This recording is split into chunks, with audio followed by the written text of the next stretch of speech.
SSC GD 2024 की joining के वक्त आपको अटेस्टेशन फॉर्म फिल कर देना होगा, लेकिन इसको भरना कैसे है, इसमें बहुत सारे कैंडिडेट्स को दिक्कत आ रही है। सो स्टेप वाइज आपको सारी चीज़ें डिटेल में मैं बताने वाला हूं कि आपको ये फॉर्म फिल कैसे करना है। काफ़ी इंपॉर्टेंट वीडियो आपके लिए रहने वाली है, वीडियो को एंड तक आप जरूर देखिएगा। सो चलिए बिना किसी देरी के वीडियो को स्टार्ट करते हैं। दोस्तों ये आपका अटेस्टेशन फॉर्म है। सबसे पहले आपको यहाँ पर अपनी एक जो लेटेस्ट फोटोग्राफ है वो पेस्ट करनी है। आपका जो साइज होगा फोटोग्राफ का वो 5 सेंटीमीटर इंटू में 7 सेंटीमीटर होगा और रिसेंट फोटोग्राफ आपको पेस्ट करनी है। यानी कि जब ये फॉर्म आप फिल करो उस समय में आप जाना और आपकी जो रिसेंट फोटोग्राफ है उसको क्लिक करवा लेना, ठीक है। पासपोर्ट साइज फोटो इस साइज की बनवा लेना और वो यहाँ पर आपको पेस्ट करनी है। इसके बाद name in full in block capital letters, आपको कैपिटल लेटर्स में यानी कि बड़े अक्षरों में लिखना है और आपको सारी चीज़ें, ठीक है, सारी चीज़ें जो है वो आपको यहाँ पर अपनी नेम से रिलेटेड डालनी है। जैसे कि अगर मेरा नाम है अनुज कुमार, अनुज, और यहाँ पर मैं डाल दूंगा कुमार, ठीक है। ये मैंने छोटे में लिख दिया, आपको बड़े में लिखना है, कैपिटल लेटर में लिख लिए। चलिए मैं कैपिटल में लिख देता हूँ, जैसे कि ANUJ और KUMAR, अनुज कुमार, ठीक है। अभी देखिए बहुत सारे बच्चों को ना अलाइस में दिक्कत आ रही है कि ये सर अलाइस दिया हुआ है, अलाइस में क्या लिखना है हमें, ठीक है। तो आपको बहुत सारे अलग अलग जवाब मिल रहे होंगे। रियलिटी में जो लिखना है वो आपको यहाँ पर मैं बता रहा हूँ। देखिए अब मेरा नाम है अनुज कुमार, ठीक है, लेकिन क्या होता है कि मुझे जो मेरा एरिया है, मेरे जो आस पड़ोस के लोग हैं, मान लो वो मुझे नाम से जानते, किसी अलग नाम से मेरे को कोई भी एक अलग नाम ले लिख सकते हैं, मान लो राम के नाम से जानते हैं, ठीक है। मेरा पड़ोसी मुझे घर में, जिस अलाइस का मतलब होता है उपनाम, उपनाम का मतलब जो आपको आस पड़ोस के लोग बोलते हैं। यानी कि मेरा एक्चुअल में नाम है अनुज कुमार, लेकिन मुझे सारे गली मोहल्ले के लोग जानते हैं राम के नाम से, क्योंकि मैंने सिर्फ स्कूल के अंदर कागजों में नाम तो अनुज कुमार लिखवा लिया, लेकिन बचपन से राम के नाम से जानते हैं, तो मेरा अलाइस उपनाम क्या हो गया, राम, ठीक है। इतनी चीजें समझ में आ गई है। क्योंकि अगर मैं पड़ोसी के पास जाता हूं, अगर वो बोलते हैं आप अनुज कुमार को जानते हो, वो कहेंगे नहीं जानते हो। बोलते आप राम को जानते हो, तो बताएंगे जी पड़ोस में मेरा घर है, ठीक है। सो आपको कैसे नाम लिखना है, देखो ANUJ अनुज, KUMAR अनुज कुमार। अगर आपका उपनाम है, कोई अलाइस नाम है जिससे आपको, ऐसा नहीं कि आपके माँ बाप जाने, उस नाम को नहीं लिखना, आपके आस पड़ोस के लोग भी उसी नाम से अगर आपको जानते हो, ठीक है ना। अब ऐसे तो घर में कोई आपको चिंटू बोलेगा, कोई मिंटू बोलेगा, ऐसा नहीं, ठीक है ना। आपके जो आस पड़ोस के लोगों में भी अगर वो नेम फेमस है तब आप उसको जो है नेम को यूज करेंगे। जैसे कि किसी का नाम कुछ होता है लेकिन किसी का नाम बड़े भाई के नाम से फेमस हो जाता है शहर में, किसी का नाम चौधरी साहब के नाम से हो जाता है, तो वो उपनाम होता है, ठीक है। अब अगर अलाइस है तो @ ऐसे लिखेंगे, अलाइस @ और उसके नाम, जैसे मैंने बताया मेरा उपनाम अगर राम है तो अलाइस राम, ठीक है। अगर आपका उपनाम है जिससे आस पड़ोस के लोग आपको जानते हैं और आपके एक्चुअल नाम से नहीं जानते हैं, तो आपको @ लिख के वो नाम लिखना है, ठीक है। होप सो अलाइस का अब कोई भी इश्यू आपको नहीं रहा होगा, सारी चीजें समझ में आ गई होंगी, ठीक है। यहाँ पर आपको अपना प्रेजेंट एड्रेस डालना है, जहां पर आप इस समय में रह रहे हैं, ठीक है। अभी आपका होम एड्रेस जो है वो यहाँ पर आपको डाल देना है। इफ ओरिजिनली आप पाकिस्तान बांग्लादेश के हैं तो वहां का आपको रेजिडेंट डालना है, ठीक है। और यहाँ पर आपको प्रेजेंट में डाल दिया और आपका होम एड्रेस जो है वो भी आपको डालना है। प्रेजेंट और होम एड्रेस आपका सेम भी हो सकते हैं। अगर आपके दोनों एड्रेस सेम है तो आपने प्रेजेंट एड्रेस डाल दिया और वहां पर होम एड्रेस पे आप डू भी लिख सकते हो कि भाई ऊपर वाला ही मेरा एड्रेस है। लेकिन डू लिखने की बजाय आप क्या करना, यहां पर भी पूरा एड्रेस डाल देना और यहां पर भी अपना पूरा एड्रेस दोबारा से आप डाल देना, ठीक है। चलिए ऐसा कर लेना। यहां पर अगर आप नहीं हो तो बड़ा N और A, बड़ा N और A, इस तरीके से आप यहां पर लिख के इस तरह से कर देना NA, मतलब कि ये ब्लॉक, जो ब्लॉक है ये मेरे से रिलेट नहीं करना है, ठीक है। चलिए 3 नंबर पैरे आपके क्लियर हो गए होंगे। 4th नंबर पैरा कह रहा है कि आप पिछले, यहां पर कह रहा है आप पिछले 5 साल में 1 साल से ज्यादा कहां पर रुके, उसका ब्यौरा आपको देना है और वो भी 21 साल की उम्र के बाद। ऐसा नहीं कि आप 18 साल की उम्र से ले लो, पिछले 5 साल में 21 साल के होने के बाद आप कहां पर 5 साल में, पिछले 5 साल में, मान लो आप 21 साल के अभी हुए हो और इससे पहले या आप 22 साल के हो, आप 23 साल के हो, और अगर आप 1 साल से ज्यादा किसी जगह पर रुके हो तो आपको यहां पर डेट डालनी है, फ्रॉम कब से कब तक, ठीक है। यहां पर उसका एड्रेस डालना है और वहां पर हेडक्वार्टर प्लेस वगैरह जो है वो सारी चीजें आपको यहां पर अपना मेंशन कर देना है, ठीक है। अगर नहीं रुके हो तो इसी को वैसे ही NA ये NA करके छोड़ देना, बात खत्म है। ठीक है भाई, इतनी चीजें समझ में आ गई है। चलिए नेक्स्ट, यहां पर आपका name in full and Alice. देखो अब वही अलाइस आ गया। मान लो मैंने नाम लिखा अनुज कुमार, ठीक है। अगर आपका अलाइस नाम नहीं है, उपनाम नहीं है को और दोबारा मैं बता रहा हूं, घर में आपको चिंटू मिंटू पिंटू जो भी बोले, आपको वो नाम नहीं लिखना है।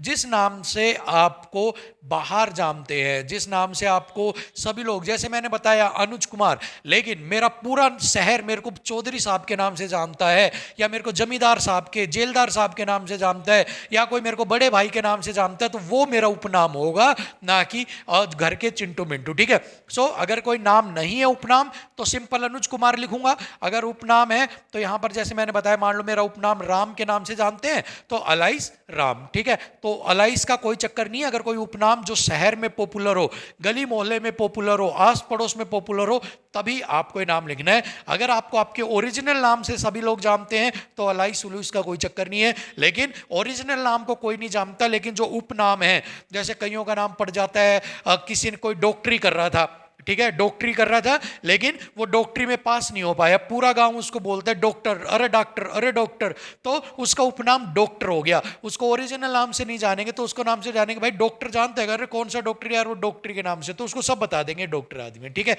तो ऐसे उपनाम होगा। यहां पर अपना नाम डालना है। आपका नेशनलिटी क्या है, इंडियंस हो आप। ठीक है। प्लेस ऑफ बर्थ आपका जहां पर भी जन्म हुआ है वो डालना है। ऑक्यूपेशन, अगर आपने कोई जॉब वगैरह कर रहे हो तो उसका डालना है, अदरवाइज इसको खाली छोड़ देना है। प्रेजेंट पोस्टल एड्रेस, जहां पर आपको पोस्टल एड्रेस क्या होगा वो यहां पर डाल देना है। परमानेंट होम एड्रेस के अंदर आप डू भी कर सकते हो। ठीक है। या फिर पोस्टल एड्रेस जो है वो परमानेंट ही आपका, और अगर अलग अलग है, पोस्टल अलग है, परमानेंट अलग है, तो ये अलग डालना, ये अलग डालना। अगर पोस्टल और परमानेंट सेम है, तो एक एड्रेस डाल के दूसरे में आप डू कर देना। ठीक है। इतनी चीज समझ में आ गई है। आपके फादर का फुल नेम आपको लिखना है, मदर का लिखना है। अगर आप महिला हैं तो अपने पति का नाम लिखेंगी, शादीशुदा हैं तो। अगर आप पुरुष हैं और शादीशुदा हैं तो अपनी पत्नी का नाम लिखेंगे, अदरवाइज खाली छोड़ देना। भाई और बहन है तो उनका भी नाम आपको लिखना है। ठीक है। पांचवा पैरे में आपको कह रहा है, अगर आपकी शादीशुदा हो, आपके बच्चे भी हो रखे हैं, और अगर आपके बच्चे फॉरेन में, विदेश में पढ़ते हैं, तो उनका ब्यौरा आपको देना पड़ेगा। लेकिन मुझे नहीं लगता कि किन्हीं का भी बच्चा जो है अभी शादीशुदा होगा और उनका बच्चा विदेश में पढ़ रहा होगा, तो यहां पर N और A लिखकर खाली छोड़ देना। ठीक है। 6 नंबर, नेशनलिटी इंडियन। ठीक है। डेट ऑफ बर्थ आपकी क्या है वो लिखनी है। प्रेजेंट एज आपकी कितनी होगी है वो आपको लिखनी है। ठीक है। चलिए, इसके अलावा एज एट मैट्रिकुलेशन, जब आपने 10वीं की थी उस समय में आपकी क्या थी, मैट्रिकुलेशन के वक्त आपकी उम्र क्या थी, तो वो यहां पर आपको लिख देनी है कि आपने 10वीं कब पास की थी। ठीक है। एज एट मैट्रिकुलेशन के वक्त आपकी उम्र क्या थी वो लिख देना। ठीक है। अब यहां पर देखिए, प्लेस ऑफ बर्थ आपको लिखना है, डिस्ट्रिक्ट लिखना है, स्टेट लिखना है। ठीक है। डिस्ट्रिक्ट और स्टेट जिससे आप बिलोंग कर रहे हैं, अगर सेम है तो ठीक है, यहां से आप लिख दो। अगर अलग अलग है, कई बार आप अगर रहते अलग जगह है और जन्म कहीं और हुआ है, तो आपको ये दोनों अलग अलग लिखने पड़ेंगे, याद रखना। अगर मेरा जन्म मान लो गुड़गांव में हुआ है और मैं गुड़गांव में रहता हूं, तो मैं यहां पर भी गुड़गांव लिखूंगा। यहां भी मेरा जन्म गुड़गांव में हुआ है, मैं रहता दिल्ली हूं, तो यहां पर मैं दिल्ली लिखूंगा और यहां पर गुड़गांव लिखूंगा जहां पर जन्म हुआ है। ठीक है। और यहां पर आपके फादर ओरिजिनली कहां से बिलोंग करते हैं, किसी के फादर मान लो बिलोंग करते हैं गुड़गांव से, उदाहरण के तौर पर रहते हैं अमृतसर जाकर, तो ओरिजिनली कहां से है, गुड़गांव से, तो यहां पर उनका एड्रेस जो है वो मेंशन करना है। ठीक है। नोवा कह रहा है आपका धर्म क्या है, हिंदू, मुस्लिम, जैन, सिख, ईसाई, पारसी, जो भी आपका धर्म है वो आप यहां पर भर दीजिएगा। Are you a member of a SC/ST, answer yes और नो। क्या आप SC/ST कम्युनिटी से हैं, तो आप लिखेंगे यस, अगर नहीं है तो आप लिखेंगे नो। ठीक है। चलिए, उसके बाद कह रहा है कि 15 साल के बाद, 15 साल के बाद आपने जो भी एजुकेशन ली है, मतलब 15 साल के बाद आपने जो भी एजुकेशन ली है, उसके बारे में आपको क्या करना होगा, उसके बारे में आपको यहाँ पर बताना होगा। ठीक है भैया। तो यहाँ पर सारा स्कूल, कॉलेज, जो भी आपने हायर एजुकेशन 15 साल के बाद आपने जो भी की है, वो सारी date, living, examination, pass fail, सब यहाँ पर भर देना। ठीक है। चलिए आगे चलते हैं। आर यू होल्डिंग अगर आप किसी गवर्नमेंट जॉब में थे इससे पहले, तो आपको उसके बारे में यहाँ पर उसका पूरा ब्यौरा देना है, और अगर नहीं थे तो आपको NA लिखकर छोड़ देना है। ठीक है। चलिए, B नंबर पैरा जो है वो यहाँ पर क्या कह रहा है कि आपको एम्प्लॉय अंडर गवर्नमेंट, अगर आप यहाँ पर जो अगर किसी भी आप गवर्नमेंट के अंदर थे, आपने सर्विस छोड़ दी है, ठीक है, या आप किसी लोकल बॉडी में यूनिवर्सिटी वगैरह में थे, तो उसके बारे में डिटेल में आपको यहाँ पर अपने बारे में बताना। अगर नहीं है तो इसको आप NA कर देना, ठीक है। चलिए, अब 12वां नंबर पैरा जो है ये सारे आपराधिक मामलों से रिलेटेड है। आई होप आप किसी के ऊपर भी आपराधिक मामले नहीं होंगे, तो सब में no no no no no no आप कर देना।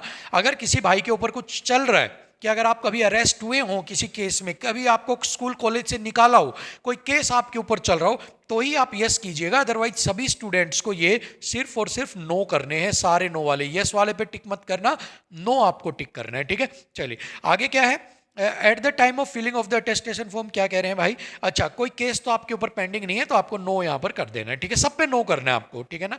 चलिए आगे देखते हैं, आगे क्या कह रहा है भाई, अगर इनमें से किसी का यस है तो इसका फुल रीजन यानी पूरा आपको रीजन जो है वो यहाँ पर देना होगा कि मैं क्यों अरेस्ट हुआ था, क्या हुआ था, ठीक है। चलिए अभी आपको यहाँ पर मैं बता देता हूँ, अभी आपको दो आदमी जो आपकी लोकेलिटी, आपके एरिया के होंगे, वो कोई भी हो सकते हैं, ठीक है, जिनको आप जानते हो, ठीक है, जिनको आप जानते हो और वो आपको जानते हैं, रिस्पॉन्सिबल इज्जतदार आदमी है। ऐसा ना हो कि आपके ऊपर केस की, वो कोई केस चल रहा हो और आप अपना अटेस्टेशन फॉर्म फिल करवाने के लिए दो अपने ही साथियों के पास चले गए कि अरे भैया तू मेरे साथ ही कर दे, ऐसा नहीं। इज्जतदार आदमियों के साथ जिनके ऊपर कोई केस वेस ना हो, वो यहाँ पर अपना साइन करेगा, वो यहाँ पर आपको साइन कर देगा, डेट डाल देगा, दूसरा जो है वो आपको यहाँ पर साइन करेगा, डेट डाल देगा, ठीक है। इतनी चीज़ें समझ में आ गई हैं। और यहाँ पर आप जो कैंडिडेट हो वो अपना यहाँ पर साइन करेगा कि भैया ये लो, और मैंने जो है अपना साइन यहाँ पर कर दिया है। प्लेस आप जहाँ से भर रहे हो गुरुग्राम, डेट जो है वो यहाँ पर डाल देना। यहाँ पर आपका अटेस्टेशन फॉर्म जो है वो क्या हो गया है, कंप्लीटली फिल हो गया। अब इसके बाद एक पार्ट और बचता है, वो है आइडेंटिटी करेक्टर सर्टिफिकेट, ठीक है। अभी ये जितने भी ऑफिसर्स हैं इनसे, ये 9 जो 8 आपको ऑफिसर्स हैं इनसे आप साइन करवा सकते हो, इनके साइन चलेंगे। वो लिखेगा कि मैं इसको जानता हूँ, आपका नाम आ जाएगा, ये किसकी बेटी हैं, सन है, उनका नाम आ जाएगा, कितने साल से जानता हूँ, और ये आपके एरिया के होंगे भाई, जैसे पंचायत इंस्पेक्टर, पोस्ट मास्टर, ये सारे, क्योंकि वहाँ पर आपके माँ बाप सबको लोकल आदमी जानते ही हैं, उनसे आपको करवाने, इतने जानता हूँ, यहाँ पर साइन हो जाएंगे और यहाँ पर जो है आपका एड्रेस डेजिग्नेशन वगैरह यहाँ पर लग जाएगा, ठीक है ना। सो यहाँ पर ये अटेस्टेशन फॉर्म आपका कंप्लीट हो जाता है। और अब मुझे लगता है किसी भी कैंडिडेट को अटेस्टेशन फॉर्म भरने में कोई दिक्कत नहीं होनी चाहिए, क्योंकि यार इससे अच्छा आपको कौन समझाएगा बताओ, एक एक चीज़ें आपको मैं समझा रहा हूँ, लेकिन फिर भी आप कैंडिडेट हैं, आपके दिमाग के ऊपर प्रेशर रहता है, बहुत सारी ऐसी चीज़ें हैं जो नहीं समझ में आती, फिर भी गलत फॉर्म जो है वो आप फिल मत कर देना। इसकी बजाय आप कमेंट बॉक्स में मुझसे पूछना, मैं आपको रिप्लाई दूंगा, अदरवाइज एक और वीडियो बनाकर उसका मैं सॉल्यूशन है वो आपको प्रोवाइड करवा दूंगा, ठीक है। तो फिलहाल के लिए वीडियो में इतना ही, मिलेंगे आपसे कल एक और नई वीडियो के साथ। तब तक के लिए आप fun learn by Anuj official channel को देखते रहिए, वीडियोस देखते रहिए, लाइक शेयर कर दीजिए, चैनल को सब्सक्राइब कर दीजिए। जय हिंद, जय भारत।